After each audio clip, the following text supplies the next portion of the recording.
Hey, everybody. Thanks so much for hanging out with us again today on Todd-Bits. We're thrilled, really excited about our guests today, really excited about working with them all month long, promoting what they've got going on. It's an incredibly cool product. I'm excited to talk about it today, and I'm very happy to have my guests here. Please give it up for Dr. Gary Beall, CEO of Nabaco and the co-inventor of Naturewrap. Gary, welcome. Hi, everybody. It's a pleasure to have you here with us today. It really is. And I'm excited about talking about what you guys are doing. Food waste in this country is a big deal. Food waste globally is a big deal. Increasing consumption, of course, is obviously a part of the food waste conversation, which is, exactly what you guys lean into, and what you're trying to do is to get food on people's tables and lasting longer and everything else. I love the fact it's organic. We got a ton of stuff to talk to. I have 211,000 questions today. You got enough time? Oh, yeah. Okay, cool. So before we get started, share with us a little bit about your background and who you are, and kind of fill people in on what you're up to. And then we're going to dive into the whole conversation about Nabaco and what you got going on. Well, I'll start out by, talking about my career. And I've had really kind of a charmed life. When I finished my PhD at Baylor, my first job was at Oak Ridge National Laboratory doing research on nuclear waste disposal, which is far afield from what I do today. I would say so. But after about 2 years of doing research there, I decided I wanted to go into industry, and went into industry and spent 20 years working in industry. Right. And during that period, most of my work was around directing product development, followed by scaling up to pilot scale, and finally into production. So I was doing kind of an entrepreneurial function within these larger companies. Sure. And in 1998, my alma mater honored me with a Distinguished Alumni Award, and I went down to receive it. And some of the professors that taught me came and told stories. Of course, none of them were true. But I've already assumed that. And it struck me, flying on the airplane back to Chicago, that these professors had invested in me. And a lot of my success had come from what they had taught me. So I was trying to figure out, how can I pay them back? And I made a fundamental decision that the best way for me to pay them back was to go teach students the same way that I Absolutely.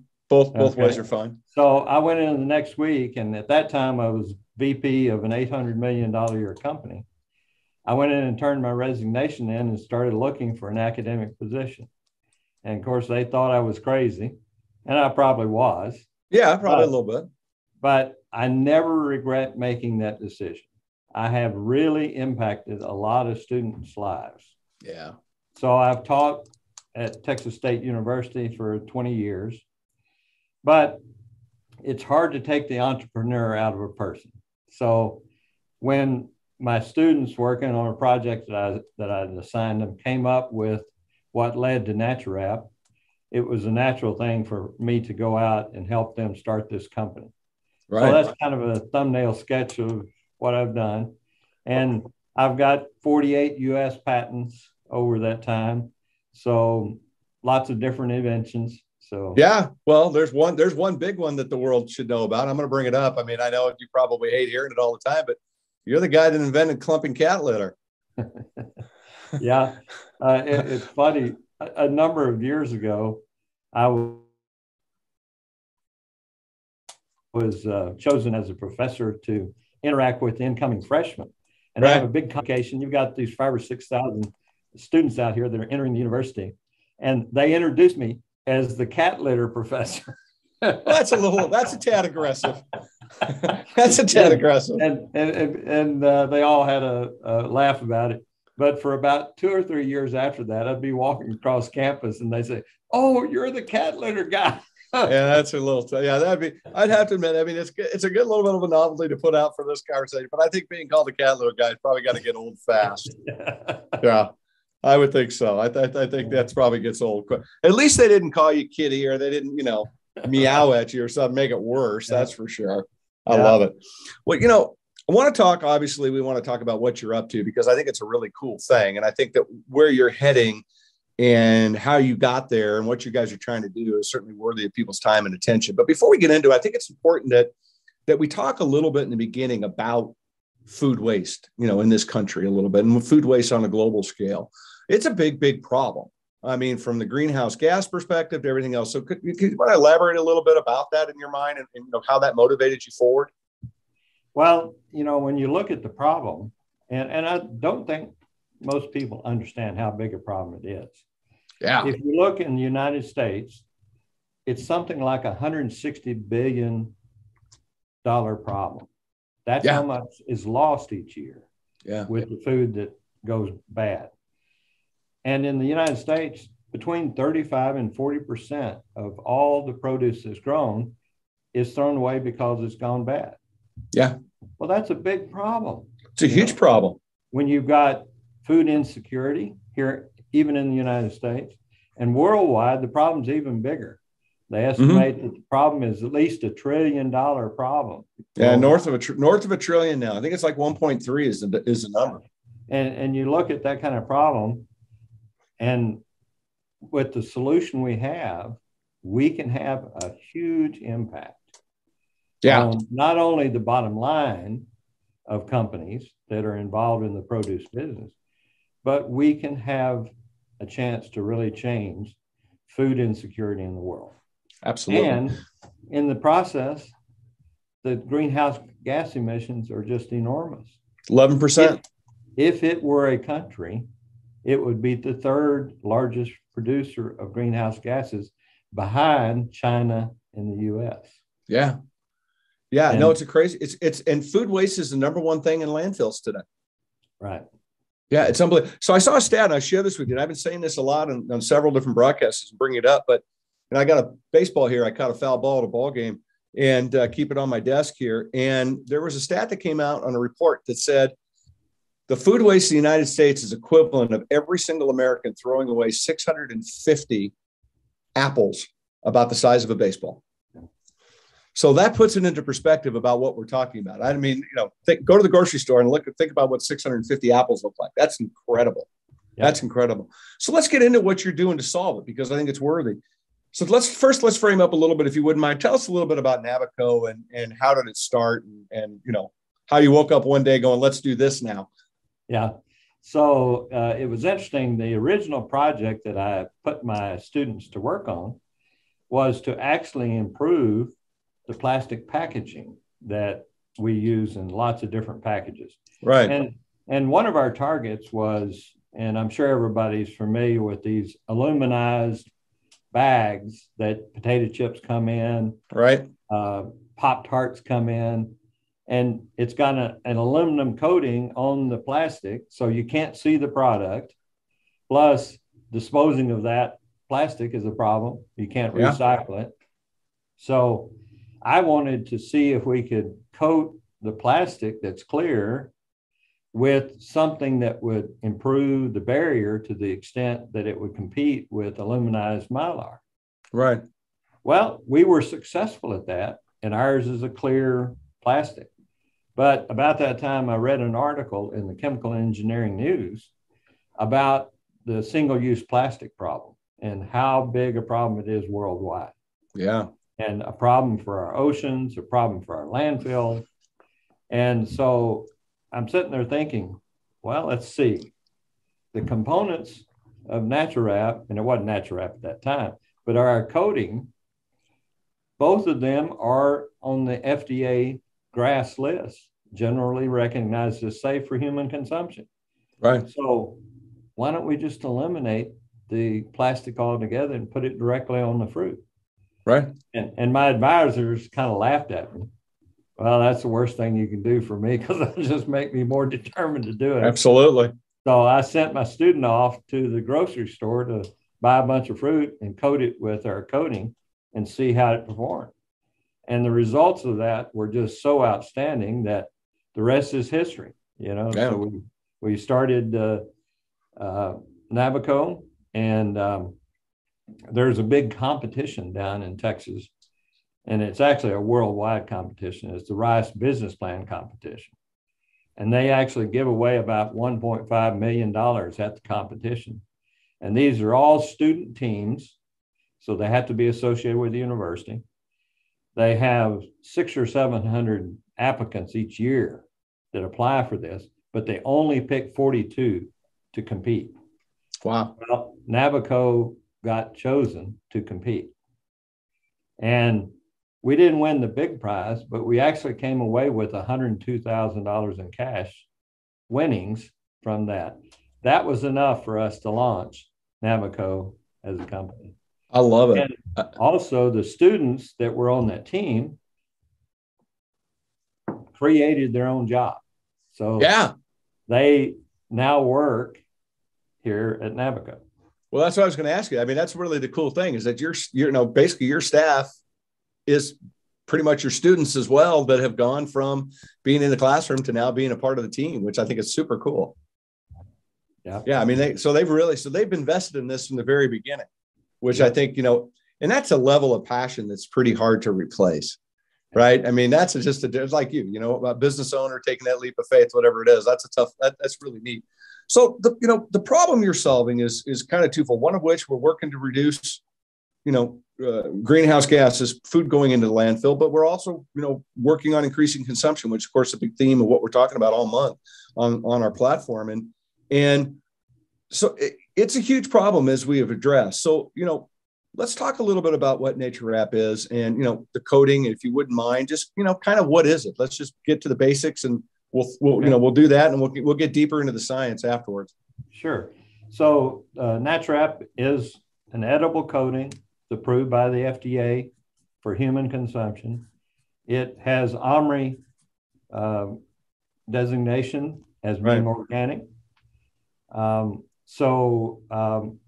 The coating, if you look at it compared to other coating companies, and there are quite a number of coating companies out there trying to generally accomplish the same goals that we are. But it turns out, because of the science behind our coating technology, we are uniquely set apart from those other coatings. And we can talk a little bit more detail about that in a minute. But the effect of that is our coatings can be much thinner than anybody else's, yet perform the function of protecting the fruit. And the way we protect the fruit is we keep the moisture in so that the fruit doesn't shrivel and dry out. And we keep oxygen and mold out of the fruit. Right. And, many of your reactions that make fruit go bad are caused by oxygen and oxidation. So our barrier is far superior to any other coating. That means we can make our coating very, very thin. Therefore, we don't change the tactile feel of the fruit or the look of the fruit. So we have many times done a trial at a customer, and then we take some of the coated fruit and put it in a box of uncoated fruit. And we say, can you pick out which one's coated? Yeah. And they never can. Right. So that's where we want to be. It's sure. Something that people don't even realize there's a coating on it. Right. Yeah. Yeah. That's amazing. That's amazing. So let's give you a two-part question here, because I think it's probably going to be the easiest way to answer it. First of all, let's talk about the science that's behind it. We know it's shelf stable, obviously, but I think it's easier to ask this in two parts because it's a big question and it's a big answer, I think, is what it's going to be. So what's the science behind it? And how does the science actually work, right? I think that's something that people don't understand. You say the science behind it's X, Y, and Z, but how does it all work? And I think when you take a look at the way you've got everything talking and working and walking together, it's pretty cool. Yeah. Well, the science, when we first discovered it, amazed us. We never, ever expected to see a system like this. And so what I would invoke is a brick wall. So we have two components. The bricks are our clay platelets. Right. And then the mortar is the natural gum or polymer that sticks the brick wall together. And so the science is we have found a set of clay particles and polymers that will literally self-assemble into this brick wall. Well, once the brick wall is assembled, the oxygen has to go around the bricks, through the mortar, around the next brick, through the mortar, you know. And so you end up creating this very tortuous path that gases must go through. Where the other coatings, the coating makes the rind a little bit thicker, but the gas can go straight through. So that's the reason we can make much thinner coating, because this brick wall is about 50 times more efficient at keeping the gases in or out. Wow. And, you know, it's a patent pending process. And that really sets us apart from anybody else. Well, for sure. I mean, that's pretty cool. So, I mean, obviously it's working. So, I mean, you know, what are you seeing, you know, when you think about how does it reduce, you know, food loss, food waste? I mean, you've got some studies and stuff out there. I mean, you're seeing some pretty amazing results. Right. You know, so one of the first ones we worked on was in Ghana on plantains. Yeah. And, you know, in Ghana, they want the plantains to be green when they consume them. They like the starchy phase of the plantains. Mm-hmm. Once they turn yellow, they lose about half their value. And then once they turn black, they have to throw them away. Right. Well, in Ghana, they don't have a good supply chain as far as the cold chain. So the typical farmer has only about 3 days to harvest, get his product to market and sell it. We were able to extend that to 9 days. Wow. And those farmers were typically seeing about a 50% loss of their crop. So this is a huge impact on a third world country like Ghana. Well, and I was exactly, and it just was popped into my mind with the thought. It's like, you know, we think about food waste, obviously, but, you know, it's a big problem on a global basis. And this is an example of probably 98% of the, you know, the people listening that probably didn't think about that, what the impact is of food waste in third world nation. And it's interesting. One of your first customers was coming out of Ghana, which is kind of cool. Yeah. And I mean, it's important that you guys, and I think it's part of your mission and mantra, correct me if I'm wrong, but getting involved in third world countries along this line, that's a big deal for you guys.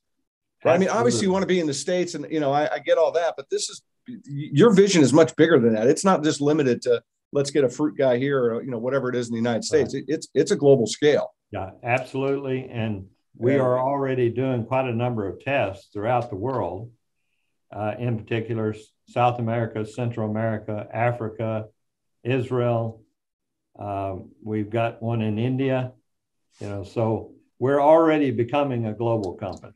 Yeah. And I think it's fantastic. And what's the feedback?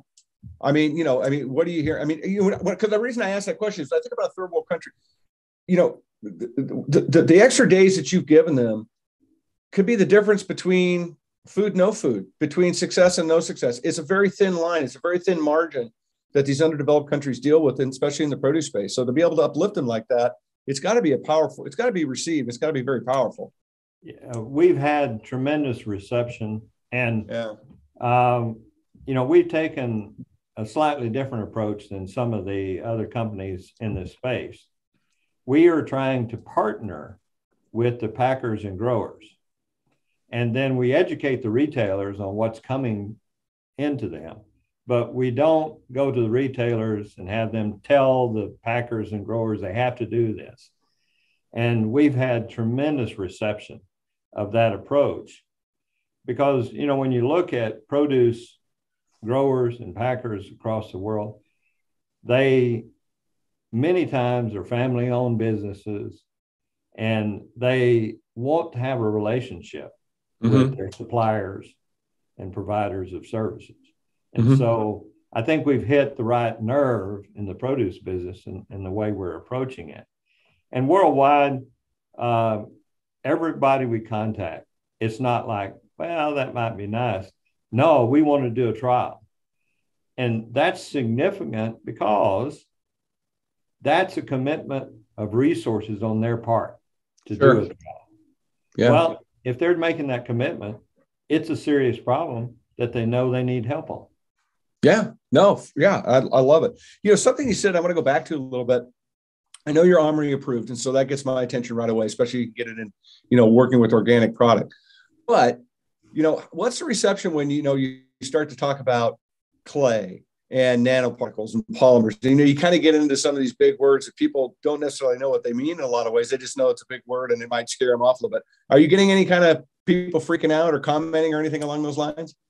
We've had, an occasional person raise that issue. Like, well, clay, right. What do you mean? Like bricks are made out of, and I say, well, let me explain it to you this way.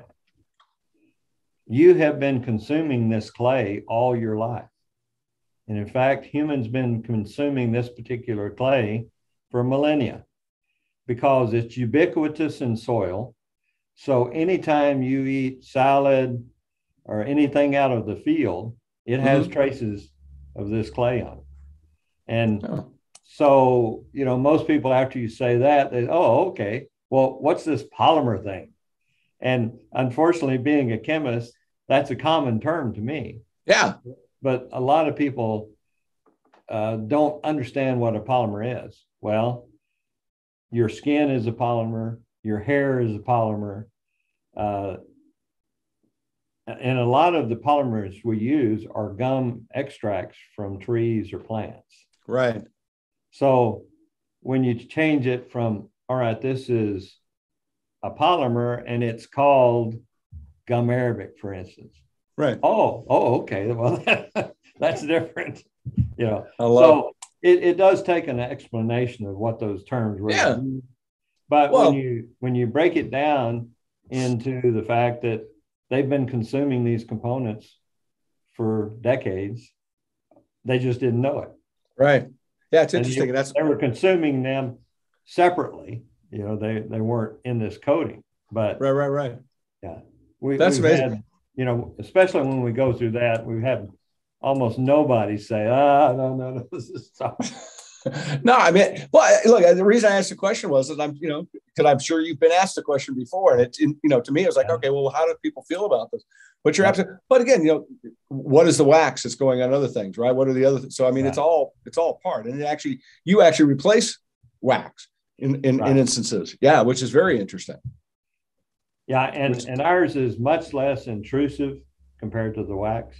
Right. Because most people have picked up an apple and you can tell there's a wax on it. Right.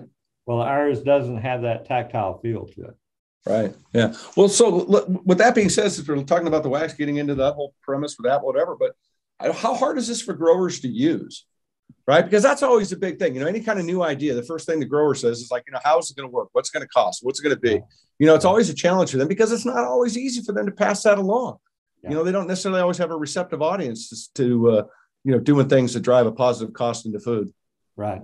And we have gone way out to make sure that we fit into their existing supply chain. Mm-hmm. And so our solution can be applied pre-harvest. It can be applied in packing houses. So I would use some examples. Grapes, for instance. Right. We can go out with a spray rig that they already have in the vineyard. We can spray the grapes the day before harvest. It'll dry overnight. The next day they harvest just like they would normally. Right. Fuel pack. Okay. Now there are other fruits that they like to take to a packing house where they can call out bad fruit. Sure. And size it to certain sizes and then put it in the proper box or bag, that sort of thing. Well, most of those operations have spray bars where they're applying maybe fungicide or wax or that sort of thing and an oven to dry it. Mm-hmm. So we can fit right in where they normally would add those additives. In fact, we've applied ours with the fungicide mixed with it.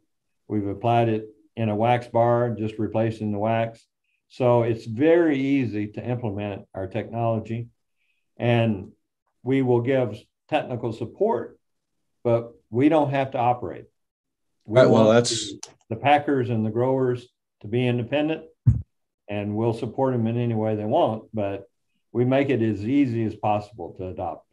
I love it. What are you hearing back from the growers? I mean, because that's where the rubber meets the road, right? Is it improving profits? Are they seeing measurable results right out the chute? Well, the one that was very interesting to us was we had a melon producer that they do a lot of export, and they were wanting to expand their export markets by increasing their time that they could deliver.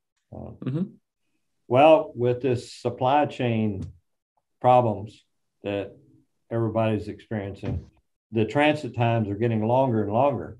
And so now they feel like that this really helps them maintain their current business, where they might have lost some export business because the transit times had gotten too long.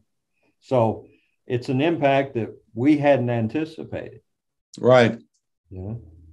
I love it. What about, so go full circle with the question, I guess, the thing about from the retail perspective, what are you getting back from feedback from the retailers? Are you hearing anything yet? Well, yeah, with retail, I guess the way I like to present it is most retail outlets are operating on a 2 to 3% margin. So pretty thin margins. Well, when you look at the average shrink at a retail outlet, it's about 12.6%. Wow. It's a lot. If we can cut out half, let's say 6%. Sure. If they're operating on a 2 to 3% margin, all of a sudden they've increased their margin by 200%. Yeah. So the retailers actually benefit probably the most from this technology. Yeah. But the consumer also is seeing the ready to eat window become larger. And so I like to talk about avocados.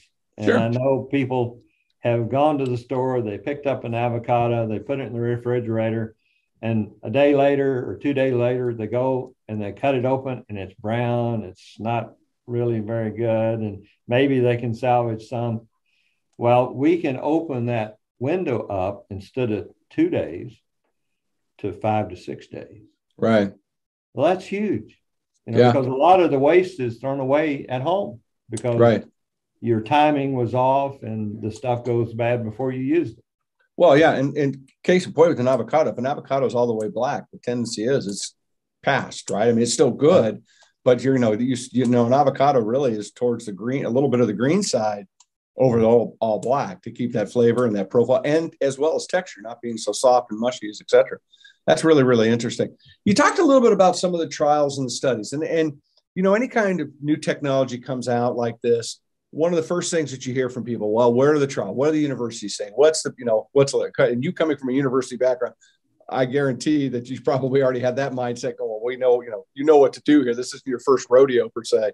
So talk a little bit about the trials and the studies, and if there's any results or anything you've got going on you want to elaborate on a little bit, because I think that's really good for people to hear, your commitment to due diligence. Right. So we've done a lot of studies in the laboratory. Sure. And, those are all fine and good. And we've actually published some of those results. But the rubber hits the road when you get out into the field. Yep. And so we have invested a lot of time and effort into doing trials in the field.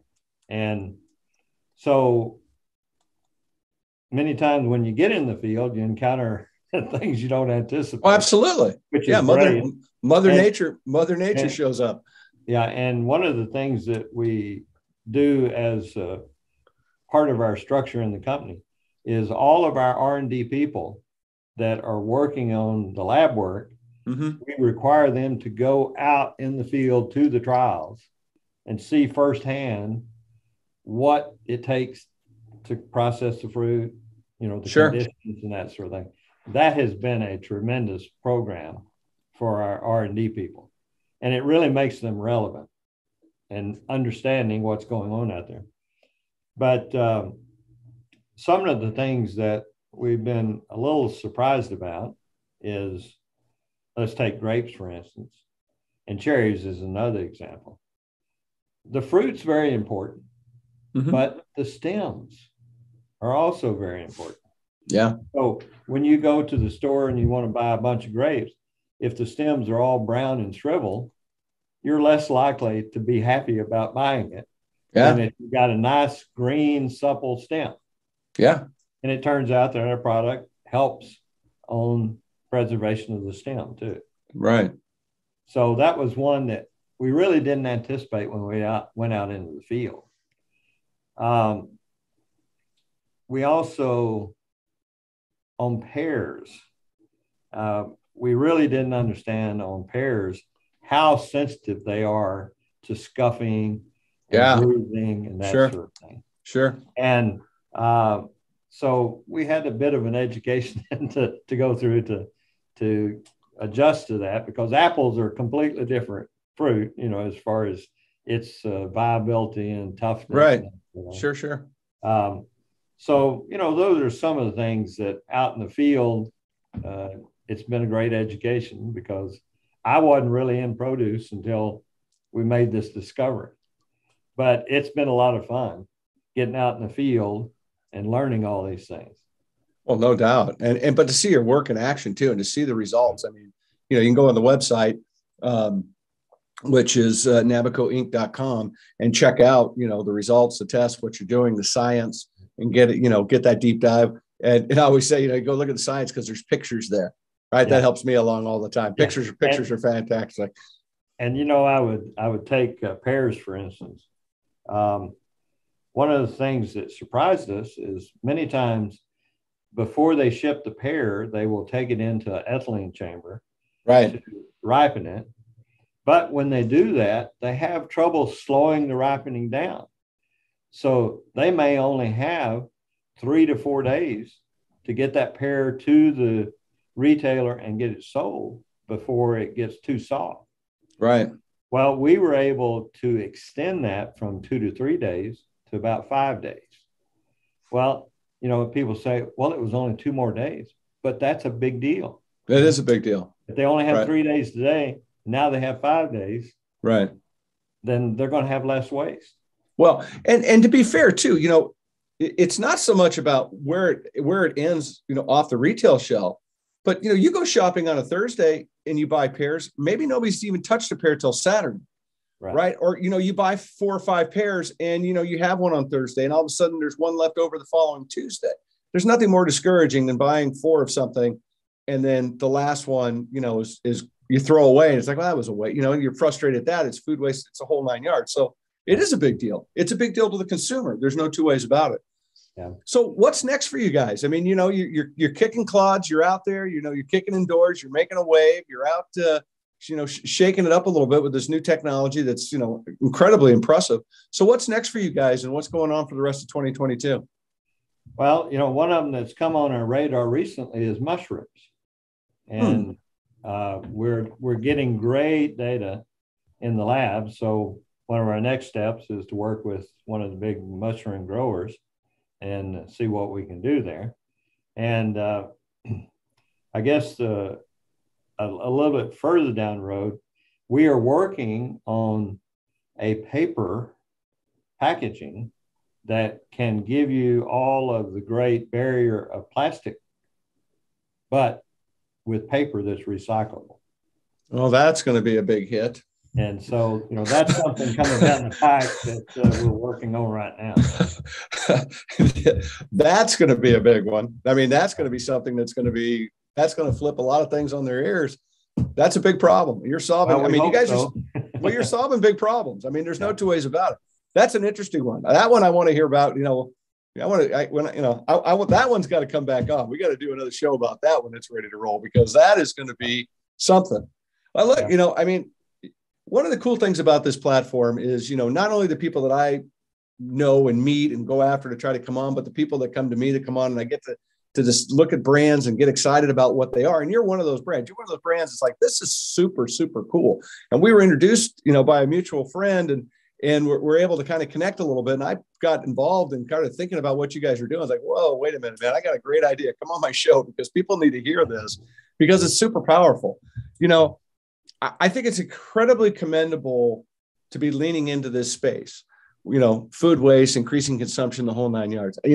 I think it's one of the most important things that we can do right now, to better understand food insecurity, to better understand helping growers really financially do better, helping retailers financially do better. I get caught up sometimes with folks that get into the words efficiency, keep driving efficiencies, and that becomes a really, overused term. That just means get cheaper somehow. And that's not necessarily driving a positive cost into food or making positive things happen. This is what, to me is a real true positive cost of food. This is really something that is worthy of investment of time and energy all the way through the supply chain, from the grower side, the processor side, whatever it is, as well as the retail side, because ultimately combining those efforts makes for a better consumer. So it's really cool. I mean, I'm glad we're hanging out and got a chance to talk about it, but I'm glad that people are going to be able to hear this and, check your guys, what you guys are up to and where you're heading. Well, we appreciate it. Oh, absolutely a pleasure. I mean, thank you for hanging out with me today. Thank you for sharing. Again, everybody, nabacoinc.com, go to the website. Tell them I sent you. I have no idea what that's going to do for you, but it sounded cool. But go check it out. It's a worthy spend of time and energy. And my friends out in the shipper side of business, give me a call. I'll talk to you about this. Give Gary a call, find out what's going on. He answers the phone. It's pretty cool. And get involved, because we're going to make a difference out there. And this is how we do it. So I appreciate you being here today and hanging out with me. Well, I appreciate you giving me time to talk to everybody about this. And one of the important things is we're having one hell of a lot of fun doing this. And you and me both, brother. That's the best kind of job you can have. You and me both, brother. If you know what, you wake up every day with a smile, you go to bed with a smile too, right? Yep. I love it. I love it. Well, thank you for being here. I do appreciate you. And we're going to keep people posted. There's a lot of information going to be coming up all month long about what you guys are doing. We're going to bang the drum as hard as we can, because we really believe that these are the positive things we need to be doing for our country, for our food supply, for our planet, for the environment. Pick any one of them. It's all relevant. It all makes a difference. These truly are a positive cost of food. So thanks everybody for being here. Thanks for hanging out with us. Dr. Gary, I appreciate you. Like I said, go get online, check them out, give them a call, make it happen. All right, everybody, we'll see you soon. Don't forget to check us out on social media where all the cool kids are. That's where we hang out. And we'll see you on Todd-versations, Todd-Bits, wherever we are. We do appreciate you. Remember, go inspire somebody. It's really important. It's a great way to add something positive to your day. Take care, and we'll see everybody soon. Bye-bye.